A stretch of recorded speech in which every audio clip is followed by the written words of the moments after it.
Today I want to talk about meditation, అదే ధ్యానం. So generally ధ్యానం మనం ఎందుకు చేయాలి? ఫస్ట్ క్వశ్చన్, అసలు ధ్యానం అవసరమా?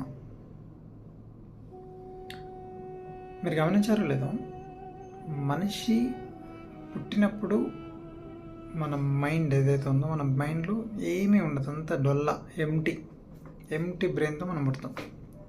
ఈ పుట్టిన తర్వాత ఒక 6 నెలలు, ఒక 1 year ఇలా గడుస్తున్న క్రమంలో మన చుట్టూ ఉండే పరిసరాలు, పరిస్థితులు, మనుషులు, మనం చేసే యాక్టివిటీస్ని బట్టి మనల్ని జస్టిఫై చేస్తూ ఉంటారు. అవునా కదా? సో వాటినే మనం నిజమని అలా ఫీడ్ చేస్తూ వెళ్తుంది. వీడి వేదవా, వీడి దేనికి పనికిరాడు, వీడి సొంట, విడింతే అని మన అంతే చేస్తారు. ఇది అస్సలు నమ్మద్దు, అది చాలా డేంజర్.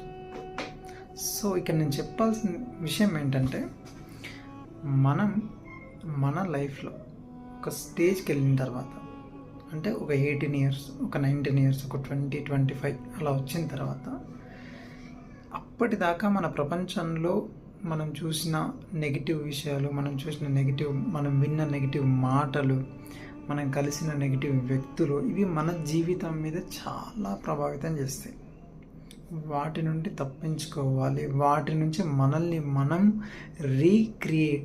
రీవైరింగ్, రిపేర్ చేయాలి అంటే ధ్యానం కంపల్సరీ ఇప్పుడున్న జనరేషన్కి. ఒకప్పుడు అంటే ఇంత టెక్నాలజీ లేదు, ఇంత సోషల్ యాక్టివిటీస్ లేవు, సోషల్ మీడియా లేదు, ఏం లేవు. ఇప్పుడు నువ్వు ఏది ఓపెన్ చేయి, నువ్వు ఎక్కడికి వెళ్ళి ఇంట్లోంచి కాలు బయట పెట్టినావంటే కథం అవుట్. ఎప్పుడూ నెగిటివ్ వినిపిస్తూనే ఉంటుంది, కనిపిస్తూనే ఉంటుంది, మాట్లాడుతూనే ఉంటారు. ఇంకా ప్రశాంతత ఎక్కడి నుంచి వస్తుంది మనిషికి? ఆ బాధ, ఈ బాధ, అవునా కదా? సో ఒక్కసారి నువ్వు ధ్యానంలో కూర్చోవడం మొదలుపెట్టు, నీకు తెలియకుండా నీలో ఒక కదలిక మొదలవుతుంది. నేను గ్యారంటీ ఇస్తాను. ఒకసారి స్టార్ట్ చేసి చూడు.